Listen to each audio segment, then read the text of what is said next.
Hey, okay, so sorry about that. I had my slides out of order and I couldn't fix it. So you're getting two parts today. This one's just going to be really, really short. So the rock cycle, hot rocks rise, cools, forms like a layer, and then eventually gets pushed back down. This is kind of a cross section of the Earth. If the cross section was really simple, that shows that as the rock rises, this right here is called an intrusion. So this is an intrusive layer of hot magma that goes through all of the other layers of the rock. So magma rises to the surface, forms a layer, other layers form on top of it, and those layers push it back down, and it gets more and more old the lower that we go, except for this. So this, like these flat layers here, this is old rock versus this being new rock. It's at the very top. The top layer is the newest type of rock. Now, if rocks form in layers, but the problem is that if a layer is hitting another, like one tectonic plate is hitting another one, you'll start to drag layers sideways. They'll eventually, over thousands and thousands of years, be dragged sideways. And maybe that's what's happening here. If we look right here, this part should have been connected over here. Like that's where it kind of lines up. So who knows what's happening? This is getting maybe drug underneath. And that really confused people way back in the day. They had a term for it. It was called a catastrophe. Now, most rock strata is slightly tilted.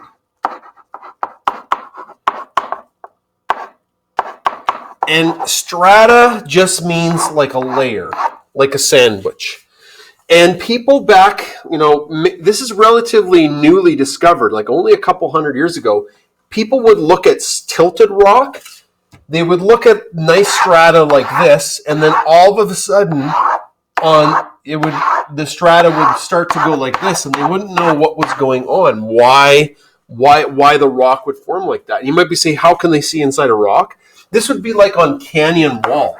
If you've ever been kayaking or canoeing, you can see through a canyon wall all the different layers of rock. And people that studied it wouldn't know why the parts of the strata were really tilted.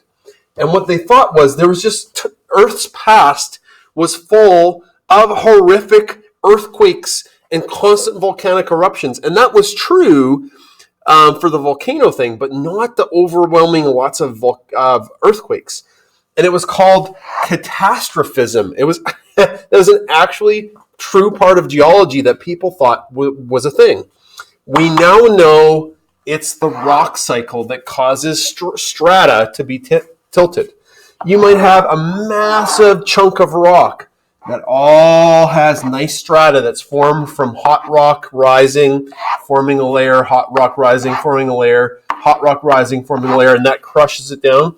But if that bonks into another strata or another piece of crust, and those two bonk into each other, you can have one that starts to get tilted. So that's why the layers of rock in canyon walls sometimes are tilted. It's one crust being dragged under the other. Or maybe side to side, it's being smushed sideways or snapped apart. So that's the first lesson of the rock cycle. It's in two parts. Have fun with a couple of the videos. They're really cool. And there's a really short Google form I'm going to have you guys do today. Not for marks, just for practice.